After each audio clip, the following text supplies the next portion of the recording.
Hello people from around the world, my name is Derek and thank you so much for clicking on this video where I'll be showing you how I took my previous Exodia fan art and turned it into an actual Yu-Gi-Oh! Playmat.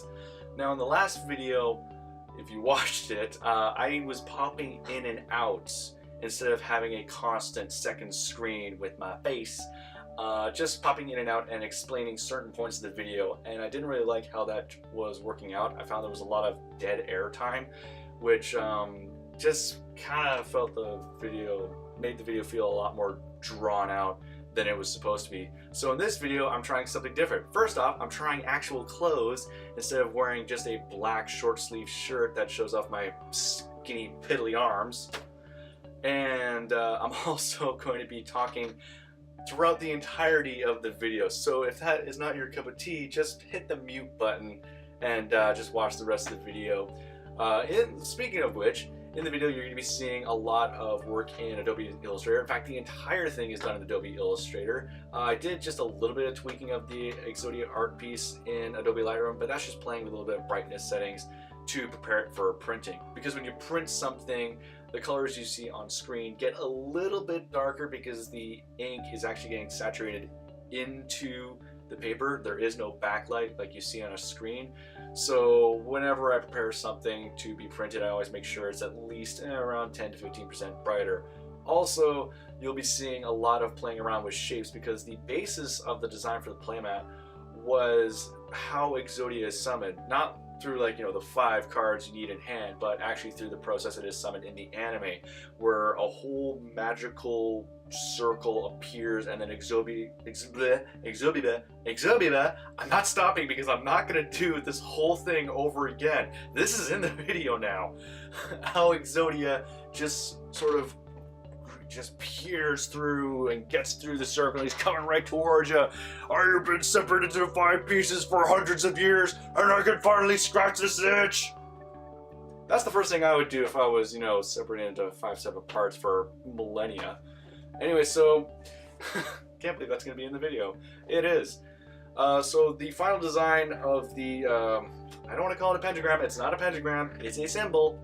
The final design of the symbol that I settled on was based off of how Exodia was summoned during the Egyptian story arc, where Yugi is actually in his memories. When I forget the character names because it was so long ago. When Grandpa summons Exodia with the Millennium Key and the runes appear on the ground, they're basically 2 triangles overlapped on each other, and then he rises up. It also involves some chains, which I needed to do some live tracing in. You'll see that a little bit later. I actually have the video playing right now, so I can get the timing right. Like I can tell you what you're seeing right now. Right now you're seeing me play around with gradients just to give the sort of runic feel to it. Originally I went with purple, but then I decided, you know what, I really want to go towards more red. And what surprised me was actually the gradient transferring from the teal to the red. It kind of looked a little bit more like, it got a little bit of a sandy color. Sandy color in between when transferring from the green over to the red.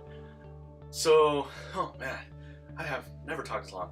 And what you're seeing now is me creating a clipping mask, basically a frame to put Exodia in, and I put him behind the object, the symbol, to look like he was actually sort of caged, like he was in another plane of existence, like he's actually behind and trapped by the symbols. And this is the part where the chains come in. And yeah, so I just had to live trace them, played around with the color a little bit, and I really wanted chains to be a part of this because chains is one of Exodia's design aesthetics that's been just acknowledged throughout the entirety of his existence. In every single one of his interpretations, he always is bound in broken chains, which is something that I really wanted to put in this playmat. It just also gives more to the feel of how he's just caged. He's on layers and layers and layers of just spells, chains, imprisonment, because he is so powerful. And I love how the art with him actually charging up his obliterate attack actually makes it look like he's about to bust out of there, just like, I'm back.